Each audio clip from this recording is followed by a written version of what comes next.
Muito bom, pessoal. A gente volta aqui em mais um dia. É dia de aula, é dia da gente ver, da gente continuar a falar sobre os riscos químicos em que a gente fica exposto dentro de um laboratório, né? E é claro que isso daqui sempre que a gente vai falar de risco, tem alguns alunos que ficam particularmente com medo, né?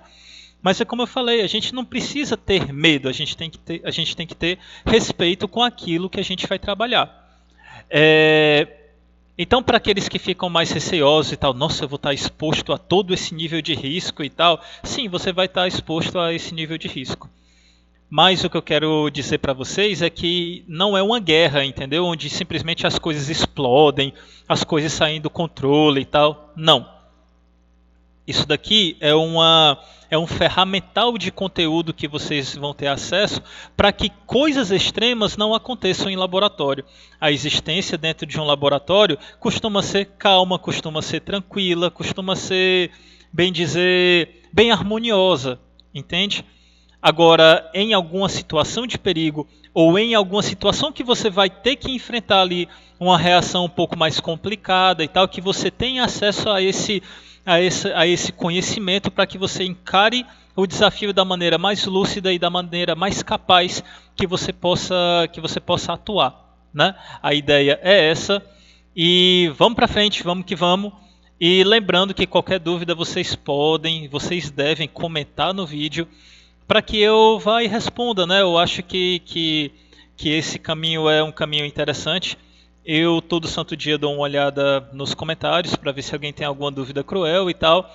E contem comigo, é claro, para em qualquer momento presencial trazer a dúvida para comentar. Eu prefiro pelo comentário aqui no vídeo porque a sua dúvida é a dúvida dos outros. Então isso para mim é mais interessante do que a abordagem mais pessoal e tal, porque na abordagem pessoal eu só vou resolver o seu problema. Mas se você comentar aqui, eu vou resolver o problema de 30, 40, 100 pessoas. Então, eu prefiro que você comente aí, que é para a gente ir alinhando, resolvendo qualquer dúvida, tá bom? Pois bem, então vamos lá. A gente vai falar agora de classificação de produtos químicos. Então, assim, essa classificação de produtos químicos é claro que a gente está falando no contexto de riscos, né? Riscos químicos. E por causa disso, a gente vai continuar caminhando na seara. Então vamos lá. Os produtos químicos são classificados segundo suas características de risco, ou seja, a periculosidade que eles oferecem no transporte, armazenamento, manuseio e descarte de resíduos. Então, assim, aqui é uma classificação de risco e os produtos químicos eles são classificados conforme a sua periculosidade. Mas, professor, tem alguma coisa que fala sobre periculosidade? Qual é o outro, hein? Ah, eu acho que é insalubridade. Qual é a diferença entre insalubridade e periculosidade? Qual é essa diferença? Se vocês quiserem saber qual é a diferença entre periculosidade e insalubridade, tá aí um desafio interessante. Comentem aí no vídeo que se atingir o total incrível de 20 alunos querendo saber qual é a diferença entre periculosidade e insalubridade, eu vou responder aqui para todos vocês terem ciência, ouvirem. Belezinha? Então vamos lá, vamos aqui passando. Os produtos químicos eles são classificados da seguinte forma. Olha só, asfixiantes, explosivos, oxidantes, inflamáveis, tóxicos, corrosivos, irritantes, nocivos, danosos ao meio ambiente, anestésicos e narcóticos, sistêmicos, carcinogênicos, mutagênicos e teratogênicos. Muitos desses aqui a gente já conversou, a gente já falou, né? Mas alguns aqui merecem uma atenção assim especial, especialíssimo, né? Bem dizer. Por exemplo, os asfixiantes. Nossa, como é interessante a gente saber o que são gases asfixiantes. Como é interessante. E aqui eu vou colocar alguns exemplos para a gente assistir, para a gente ver. No momento presencial, eu vou mostrar algumas situações de risco que acabaram, infelizmente, tirando a vida de algumas pessoas, certo? Até para protegê-los, tá? E assim, a gente vai tratar de cada um aqui, certo? E vão anotando as dúvidas de vocês que a gente vai resolvendo, tá? Então, a primeira classe que eu quero falar aqui é sobre os asfixiantes simples, né? Ou seja, vamos falar aqui sobre os asfixiantes. Eles podem ser simples ou químicos.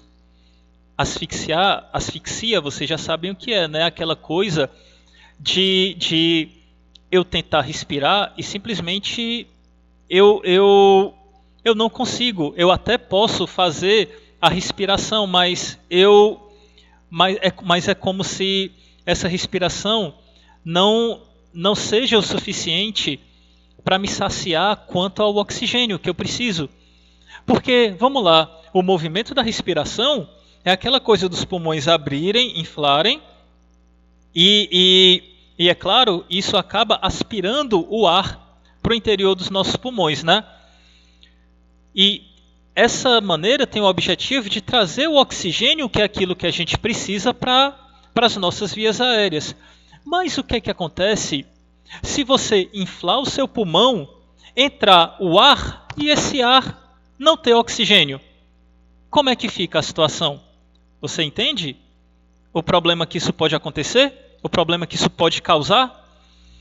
Olha só, o asfixiante simples, vamos lá, sua presença diminui a concentração de oxigênio no ar, ou seja, expulsa o oxigênio do ambiente.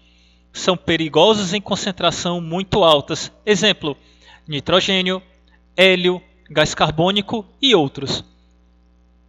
Então vamos aqui pensar, aqui está dizendo asfixiante simples. E daí você pode pensar que, não, ele é simples, ele talvez não possa oferecer um perigo maior. Nada disso, nada disso.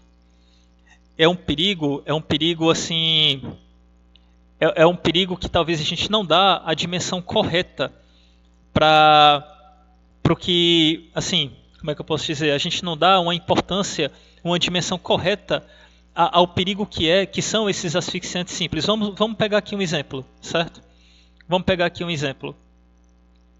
Vou pegar um exemplo que apesar de não acontecer, assim, até acontece, né? Mas vamos pegar aqui um exemplo. Vamos pensar numa estrutura que tem um incêndio. Está acontecendo um incêndio e tal. Um incêndio de proporções elevadas e o ambiente aqui, ele está com muita fumaça. O camarada, ele observa a situação e ele vê que tem ali um colega de trabalho dele que desmaiou e está ao chão. Aí o que é que o instinto de salvar uma pessoa faz o cara fazer? Ele respira, prende a respiração e vai buscar a pessoa. Isso é, digamos, muito natural que isso aconteça. Muito natural que isso aconteça, esse instinto de preservação da vida alheia, certo? Facinho, facinho, eu tenho certeza que cada um de vocês poderia se achar na condição de salvar uma pessoa dessa forma, né? Só que o que é que acontece? Nesse percurso da pessoa correr, isso vai consumindo o oxigênio dela, assim, a autonomia de saciedade de oxigênio dela, dos pulmões. Quando essa pessoa entra no ambiente com muita fumaça, o corpo, ele pede mais oxigênio, ele pede mais ar.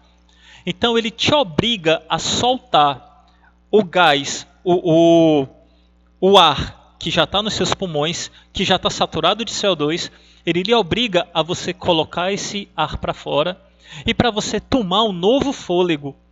Quando você toma um novo fôlego, esse novo fôlego já não tem oxigênio. Esse novo fôlego ele já é rico em gás carbônico e pobre em oxigênio. E você ainda está carregando o colega seu que desfaleceu ali. Qual é o resultado prático disso? O resultado prático disso é que você vai ser uma segunda vítima. Porque você vai apagar, você vai simplesmente desligar e você vai ser uma outra vítima do incêndio. Vocês entenderam? Em situações como essa, é perigoso você achar que você consegue salvar uma vida de uma pessoa desse jeito. Vocês entenderam? Não assim, como vocês viram, é uma situação perfeitamente possível de acontecer. Só que um asfixiante simples, ele age desse jeito. Ele espanta o oxigênio da área e o resultado é que quando você entra nessa área, respira e não encontra o oxigênio, você está lascado. Você está lascado porque você vai apagar e quando você apagar, você vai se tornar uma outra vítima. Certo? Ok. Então vamos aqui para... Beleza, a gente falou do asfixiante simples, né? E a gente colocou aqui alguns exemplos. Nitrogênio. Nitrogênio, como assim o nitrogênio? Pois é, existem algumas aplicações do nitrogênio que é para resfriamento de tubulações, certo? Então eu tenho uma tubulação aqui, essa tubulação ela é resfriada, isso é um tipo de tratamento térmico que se dá em tubulações, né, metálicas e etc. E esses túbulos eles ficam em containers. E aí qual é o caso? Se o operador ele entra dentro desse container para fazer alguma avaliação e baixa a cabeça até o limite onde só tem o nitrogênio, porque ele é mais pesado do que o ar, quando ele baixa a cabeça abaixo da linha onde só tem nitrogênio, ele apaga na mesma hora. Porque ele enche os pulmões de nitrogênio, a gente não faz uso do nitrogênio e a gente apaga, simplesmente desfalece. E acabou. Acabou, porque nunca vão encontrar esse camarada a tempo. Entendeu? Aí a gente tem o gás hélio, a gente tem o gás carbônico, todos esses gases eles são de natureza asfixiante e se comportam como asfixiantes simples, ok? Beleza? Então agora a gente vai falar sobre os asfixiantes químicos, certo? Qual é a grande diferença entre um asfixiante químico e um asfixiante simples? É que o asfixiante químico, vamos ler aqui primeiro o texto, impedem a chegada do oxigênio aos tecidos, sendo que em alguns casos pode até mesmo afetar o centro regulador do sistema respiratório. Olha só, ele coloca monóxido de carbono e gás sulfídrico, né? Olha só a natureza disso.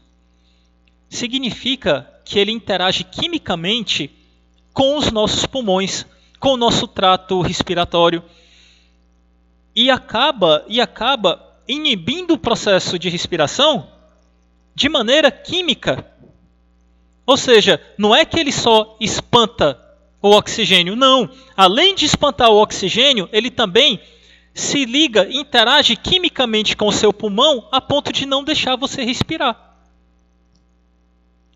Não é doido isso? Não é invocado isso? Imagina aí. E aqui eu quero chamar a atenção para esses dois camaradas, o monóxido de carbono e o gás sulfídrico. Logo acima, a gente falou do gás carbônico, que é o dióxido de carbono. A gente coloca ele para fora, né, e tal, no processo de respiração. Mas veja bem, ele na qualidade de monóxido de carbono, ou seja, um carbono e um oxigênio, ele é muito tóxico. Ele é bastante tóxico.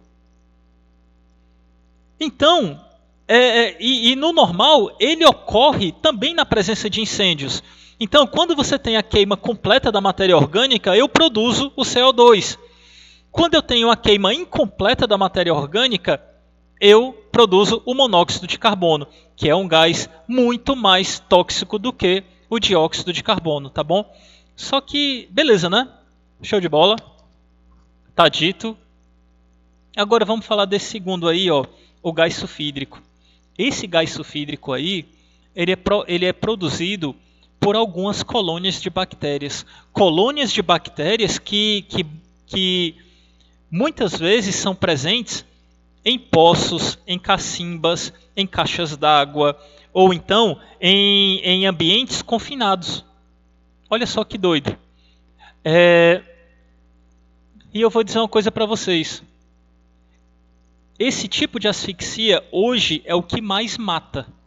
É o que mais mata a asfixia por gás sulfídrico. E normalmente quando mata um, mata 4. Olha que doido. Vou repetir. Quando essa asfixia mata um, acaba levando pelo menos mais 2 ou 3 pessoas junto. Imagina a seguinte cena. O camarada vai fazer uma limpeza num poço. Ele vai lá, coloca a escadinha dele, né? E aí ele vai descendo. Ele vai descendo aqui o poço. Assim que acaba... Aí assim, como é que funciona, né? As bactérias que estão lá no poço, né? Um poço que está fechado, um poço que não está sendo utilizado. As bactérias estão lá e elas começam a comer a matéria orgânica do poço, daquilo que cai no poço, sejam vegetais, insetos ou outras coisas. Elas começam a comer aquela matéria orgânica e elas vão produzindo esse gás, o gás sulfídrico. Esse gás sulfídrico vai sendo produzido e vai expulsando o ar, né, e vai expulsando o oxigênio de dentro do poço, lentamente. Chega um determinado momento em que ele chega numa certa altura e essa altura é a altura que fica completamente preenchida com nitrogênio, com gás sulfídrico e pouquíssima quantidade de oxigênio, quase nada. E aí qual é o resultado? O camarada está descendo aqui a escada, ele entra com o corpo na coluna de gás, né? Ele entra com o corpo na coluna de gás. Quando ele desce mais um pouco, que a coluna de gás passa da cabeça dele e ele respira esse gás sulfídrico, ele imediatamente já começa a desfalecer. Porque esse gás sulfídrico, ele entra nos pulmões, ele irrita imediatamente os pulmões, porque esse gás sulfídrico ele reage com a água do nosso pulmão e produz uma espécie muito ácida dentro dos alvéolos pulmonares, sem contar que ele encheu o pulmão desse gás sulfídrico. Qual é o resultado?